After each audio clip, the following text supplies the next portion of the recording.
Kendra, there's something I'd like to discuss with you. Do you have a moment to talk? Of course, I'm all yours. Do you have any plans for the weekend? No, not really. Why do you ask? I got a call from my father this morning. He said he heard I got engaged and invited the two of us to our annual family reunion. I was wondering if you'd like to accompany me. Your father? Are you sure that was him? Didn't you say you hadn't seen your parents for almost a decade? That's right, but it seems like they are finally making an attempt to mend our relationship. Perhaps I can even find out the real reason they sent me away in the first place. I see what this is. You want me to use my superb detective skills to shed light on the mystery that's been plaguing you for years. I am only trying to reconcile with them, but it would be nice to get them to confess what actually soured our relationship overnight. Who would ever accuse their own flesh and blood of being a thief with no evidence whatsoever? They must be hiding the real reason they kicked me out of the house. I feel angry just thinking about it. Are you sure you want to try and reconcile? If I were you, I wouldn't be so forgiving. It may be hard to forgive them, but I still want to give them a chance to apologize. Seems like you've made up your mind about going. I have. And you'd like me to come with you? Well, yes. You don't have to, of course. I know it's a long flight, and most people probably wouldn't wish to meet their future in-laws in these circumstances. They live in England, right? Right. And you're sure they won't mind me being there? My father insisted that you come along. Besides, I know it's selfish of me, but the thought of going there alone is pretty daunting. Well, if you are sure it's all right, I'd love to go with you. I've always wanted to visit the UK, but my plans always ended up falling through for one reason or another. Is that so? I probably should have offered to visit at least once. No, it's okay. I wouldn't have wanted to stir up any unpleasant memories. I'm happy that we get to go on a mini vacation, but the fact that you can finally get closure makes me feel even happier. Let's hope everything goes smoothly. Oh, I'm not sure it will. My father said they were looking forward to hearing my success story, whatever that means. Is that so? In what exactly are you supposed to have succeeded? Ordinarily, I would have assumed something else, but for my parents, money has always been the single most important measure of success. So they're expecting you to tell them how you make millions of dollars every year as a musician? He said he always assumed I'd change careers when I settled down. I didn't think much of it when we were talking over the phone, but now I think he might believe I've had a change of heart and decided to abandon my dream career. Your family's a little strange, isn't it? A little is an understatement. And you still want to confront them face to face? I feel like it'd be easier to do it from a safe distance. You're probably right. I figured if I spoke to them in person, the chances of reconciliation would be much higher. But maybe that's just wishful thinking. Maybe they'll just see me as a failure and turn me away again. Please don't say that. I'm sure they'll welcome you back into the family even without you having acquired great wealth. If they don't, we can always make some eat the rich signs and protest outside their house. What if people take it too seriously and decide to join us? I'm not sure I could ever recover from that in their eyes. Well, if it does happen, we will put down our signs and start yelling, "Somebody, anybody, please subdue this ravenous mob!" As long as we do that from a safe distance. Smart thinking. But are they really so rich that people would consider rallying beside us? I know your family is somehow related to some old Scottish royal family member, but that can't mean much nowadays, right? You're absolutely right. That's not at all where their wealth comes from. And of course, there's hardly anything royal about us. Just as I figured. Remember when you accidentally cut your finger making dinner? That's when I realized. There was not a tinge of blue in your blood. I do remember that. You looked horrified when I called you over and ended up staying over for a week monitoring my arms for changes. Because you were using that knife to cut raw meat. I had to make sure you didn't get blood poisoning. I thought that was very thoughtful of you. It's good to have people concerned about your well-being, even as a commoner. Yes, I've been thinking about this, and I've concluded that I shouldn't discriminate against people on the basis of their class. You know, hearing you say that does make me think. Perhaps you are right. I think I'm having an epiphany. I knew you'd get there eventually. Well, thank you for believing in me. I doubt we'll be convincing my parents anytime soon, though. So you aren't going to tell them you're still a musician? Because if you want to lie to them, I have plenty of vague job titles to choose from. You do? Of course, just listen to these. Businessman, entrepreneur, CEO. They're more than enough to please your family members. Just learn how to deflect the questions coming your way and you'll be set for success. As much as I love your suggestions, I doubt my family members will take kindly to being lied to. Well, then make them a reality. Becoming a CEO is a piece of cake. I've been self-appointed as the CEO, CFO, COO, and just about every other executive role, and all I had to do was capitalize on the slime craze of 2018 and ship out a few boxes of slime. I am in awe of your accomplishments. Well, thank you. I couldn't have done it without the support of my first and only 4 customers. I owe my success to them. I can't believe you abandoned such a lucrative venture. What happened? You don't have to say if it's too painful. It is, but you have the right to know the truth. My 4th customer asked me for a refund. It was such a tedious task, I just had to shut everything down. Of course, that's a perfectly reasonable reaction. I knew you'd understand. So what do you think? Would you like to set up a small business? Honestly, after hearing your story, I don't think I'm cut out for the business world. I'll have to do the right thing and tell them the truth. If they ask. If they don't, I'll just stay silent. Sounds like a plan to me. So, we're really going? Looks like it.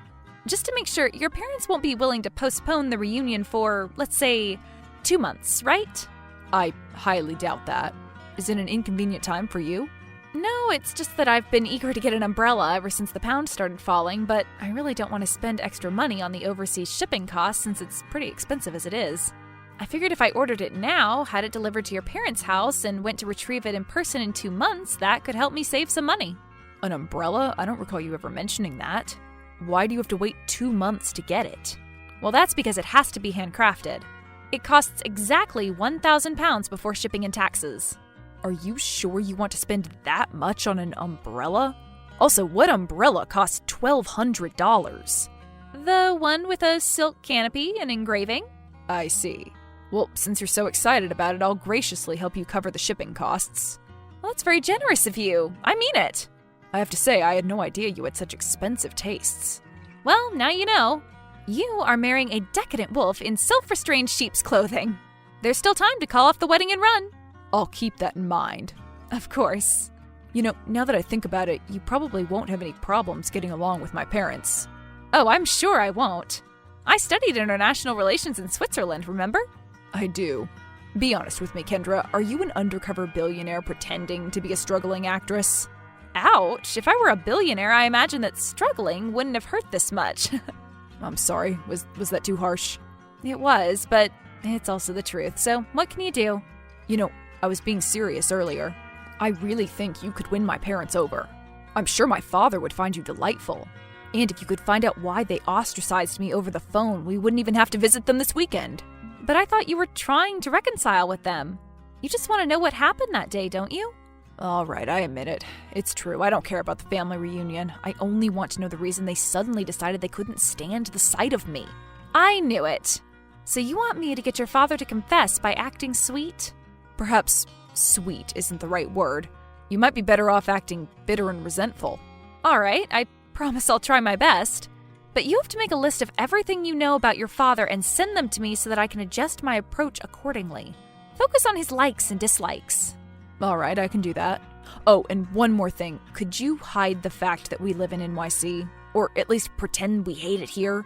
Ever since our vacation home got burglarized, he can't stand the city. Got it. Thank you for doing this. I truly appreciate your help. My pleasure. I'm sure it will be good acting practice. Good luck.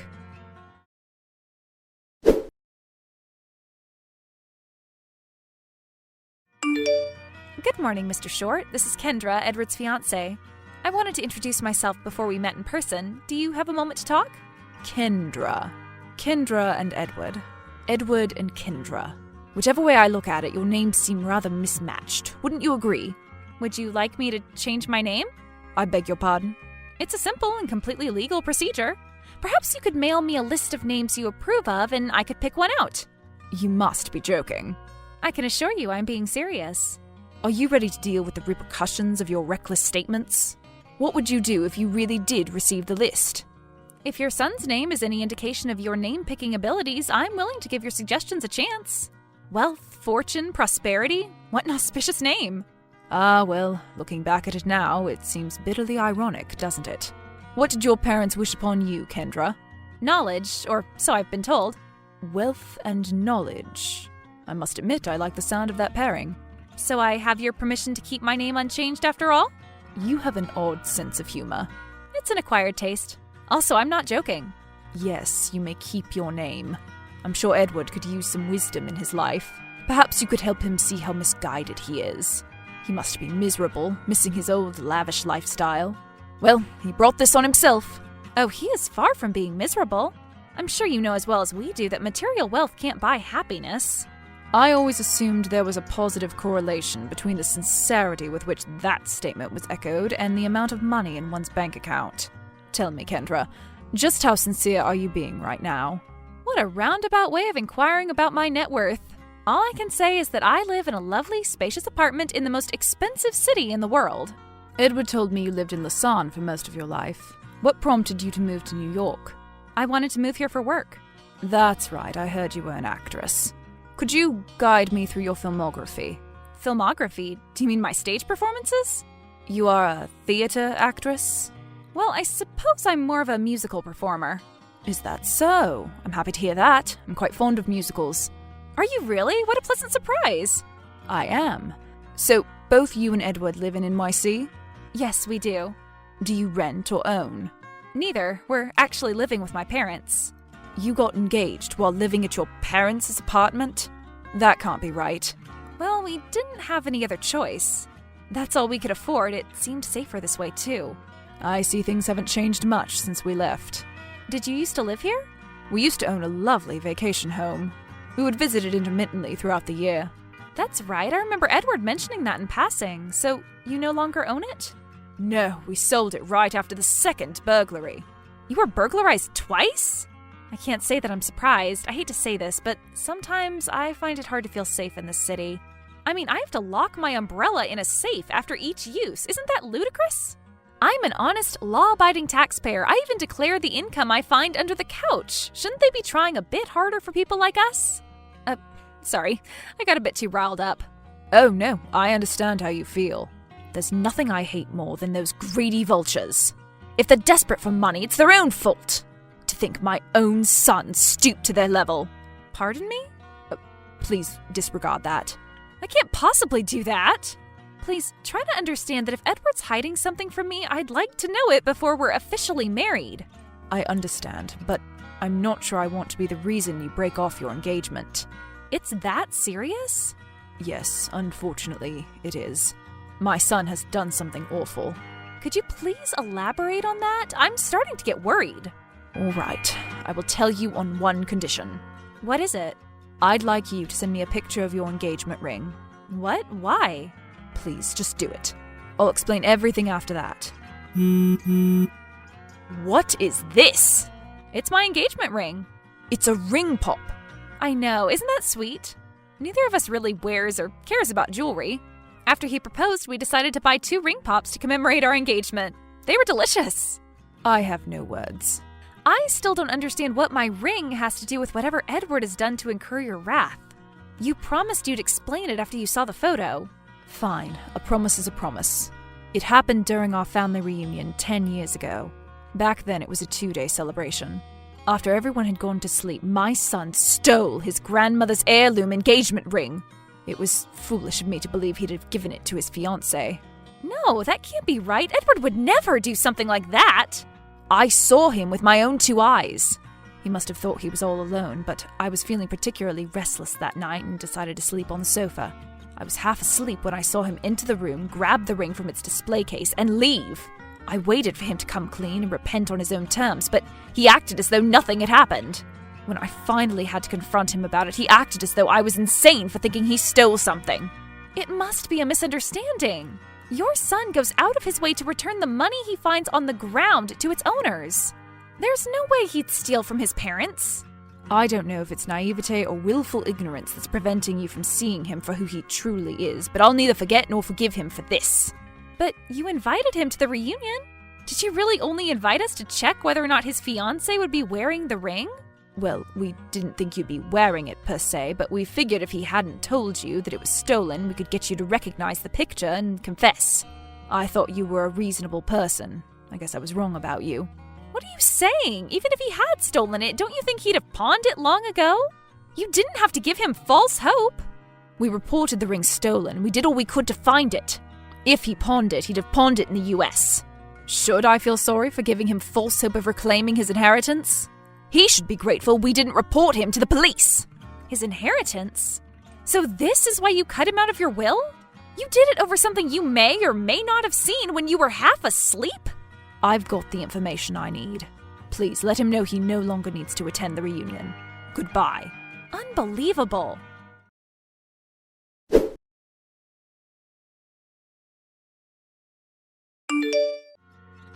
So are you absolutely certain you didn't take it?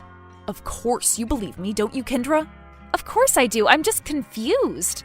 Could he have made the whole thing up? Well, we really did lose the ring. And he did report it to the police, but I swear I had nothing to do with it. I was fast asleep in my room all night.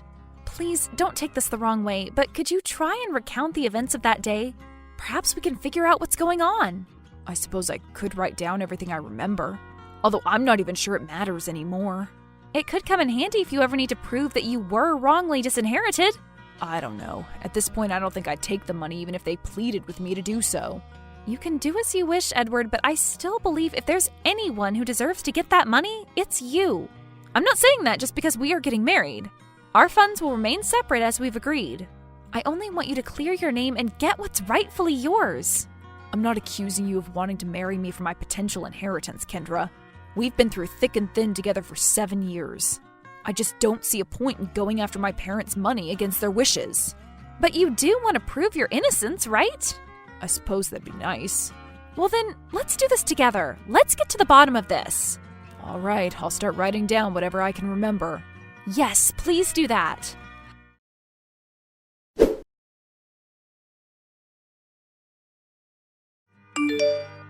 The name of the sleeping aid your father was given is awfully familiar. I heard its side effects are pretty extreme. They are, but my cousin had been taking it for quite some time. Besides, he only gave him 1 pill to help him fall asleep. Could it have affected him that quickly? I'm not sure. What if your father wasn't the one who was affected? Would you say you and your cousin are similar in stature? We are, but that's hardly any proof. I'm sure your father will investigate the claim himself. All we have to do is alert him to the possibility. I suppose we could do that. That's the spirit. We will exonerate you in no time.